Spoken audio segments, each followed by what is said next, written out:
கிறிஸ்துவில் பிரியமானவர்களே, ஆண்டவராகிய இயேசு கிறிஸ்துவின் நாமத்திலே உங்கள் யாவரையும் வாழ்த்தி ஆசீர்வதிக்கிறேன். இந்த நாளுக்கென்று தேவன் நமக்கு அருளியிருக்கிற ஜீவ வார்த்தை சங்கீதங்களின் புஸ்தகம் 119 சங்கீதம் 49 மற்றும் 50 ஆகிய வசனங்களில் இருக்கிறது. நீர் என்னை நம்ப பண்ணின வசனத்தை உமது அடியனுக்காக நினைத்தருளும். அதுவே என் சிறுமையில் எனக்கு ஆறுதல். உம்முடைய வாக்கு என்னை உயிர்ப்பித்தது.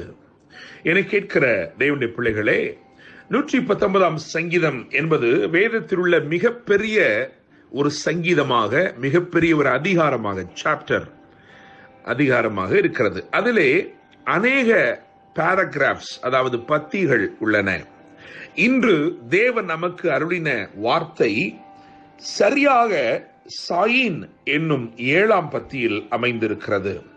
எனவே நான் நம்புகிறேன், விசுவாசிக்கிறேன், இந்த நாளிலே தேவன் உங்கள் வாழ்க்கையிலே ஒரு பெரிய காரியத்தை செய்ய போகிறார். அது மாத்திரமல்ல, பூரணப்படுத்த வேண்டும் என்றிருக்கிற காரியங்கள் எதுவாக இருந்தாலும் இன்று அவருடைய தொடுதல் அவைகளை பூரணப்படுத்த போகிறது. தேவனுடைய பிள்ளைகளே, நீங்கள் துவங்கியும் முடிக்க முடியாமல் தவிக்கும் காரியங்கள் எதுவாக இருந்தாலும் இன்றைக்கு அவர் அவைகளை முடித்து தரப்போகிறார். தேவனுடைய பிள்ளைகளே, நீர் என்னை நம்ப பண்ணின வசனத்தை உமது அடியனுக்காக நினைத்தருளும். அதுவே என் சிறுமையில் எனக்கு ஆறுதல். உம்முடைய வாக்கு என்னை உயிர்ப்பித்தது.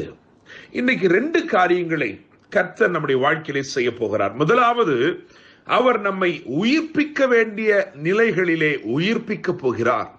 இரண்டாவதாக, நம்முடைய சிறுமையை அவர் மாற்றப் போகிறார்.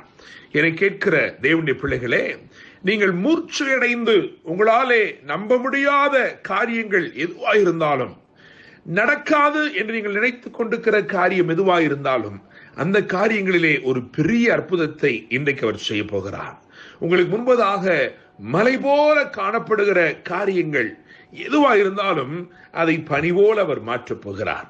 என கேட்கிற தேவனுடைய பிள்ளைகளே, இந்த வசனத்தின் அடிப்படையில நான் வேதத்திலே ஒரு உதாரணத்தை தேடி பார்க்கையில் எனக்கு யாக்கோபு தென்பட்டான்.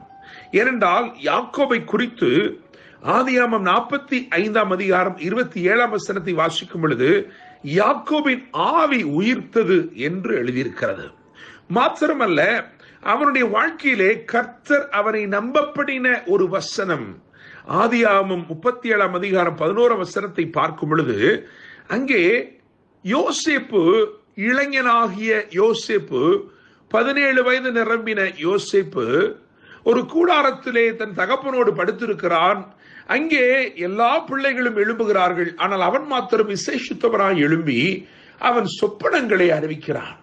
அந்த சொப்பனங்கள் என்ன சத்தியத்தை வெளிப்படுத்துகிறது என்று சொன்னால், ஒரு நாள் வரப்போகிறது, அந்த நாளிலே இந்த உம்முடைய குமாரர்கள் எல்லாரிலும் நான் உயர்த்தப்பட்டிருப்பேன் என்று சொல்லி அந்த ஒரு வார்த்தை, அந்த சொப்பனத்தின் ஊடாக வெளிப்பட்ட தேவ சித்தம், இதை வேதம் சொல்லுகிறது. ஆதியாகமம் 37:11 யாக்கோபு தன் இருதயத்திலே வைத்துக் கொண்டான். ஆனால் சில நாட்களுக்கு பிறகு அவனிடத்திலே ஒரு பல வருட அங்கியை, இரத்தம் தோய்ந்த அங்கியை வந்து கொடுக்கிறார்கள். கொடுத்து, இது நாங்கள் இதை கண்டெடுத்தோம் காட்டிலே, இது உம்முடைய குமாரனுடையதோ அல்லவோ என்று பாரும் என்று சொன்னவுடனே தன் கைகளினாலேயே தைத்து கொடுத்த அந்த அங்கியை பார்த்தவுடனே அவன் கதறி அழுதான்.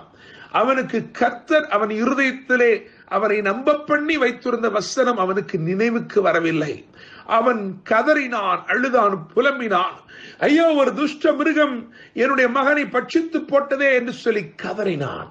ஆனால் பல ஆண்டுகளுக்கு பிறகு அவனுக்கு ஒரு நற்செய்தி அறிவிக்கப்படுகிறது. அவன் நினைத்து பார்க்க முடியாத ஒரு நற்செய்தி அவனுக்கு நேராய் வருகிறது. அவர்கள் சொல்லுகிறார்கள், உமது குமாரன் உயிரோடு இருக்கிறான் என்று சொல்லி. எந்த குமாரன் எல்லாம் போய்விட்டது, இழந்து போனேன் என்று நினைத்தானோ, எந்த குமாரன் இல்லவே இல்லை என்று நினைத்தானோ, அவன் இப்பொழுது எகிப்து தேசத்துக்கெல்லாம் அதிபதியாய் இருக்கிறான் என்று அறிவிக்கப்படுகிறது. அவனால் நம்ப முடியாத ஒரு நற்செய்தி.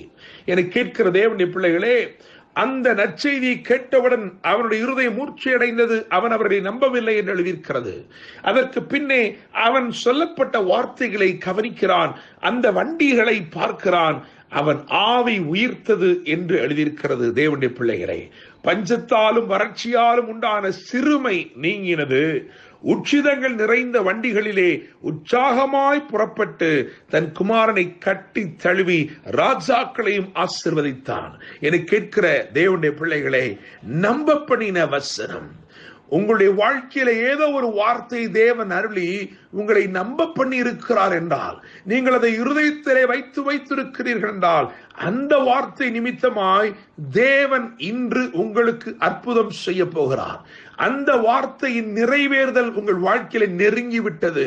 எனவே அவர் உங்களுக்கு வாக்கை அனுப்பி உயிர்ப்பித்து உங்கள் சிறுமையை மாற்றுகிறார். தேவனுடைய பிள்ளைகளை யோசித்து பாருங்கள். யாக்கோபு அந்த வண்டிகளிலே பிரயாணப்பட்டு கொண்டிருக்கும் பொழுது, அந்த உச்சிதங்கள் நிறைந்த வண்டிகளிலே அவன் பிரயாணப்பட்டு கொண்டிருக்கிற பொழுது, அவன் உள்ளம் எவ்வளவு அதிகமாய் தேவனுடைய உண்மையை துதித்திருக்கும். நிச்சயமாக நான் நம்புகிறேன், விசுவாசிக்கிறேன்.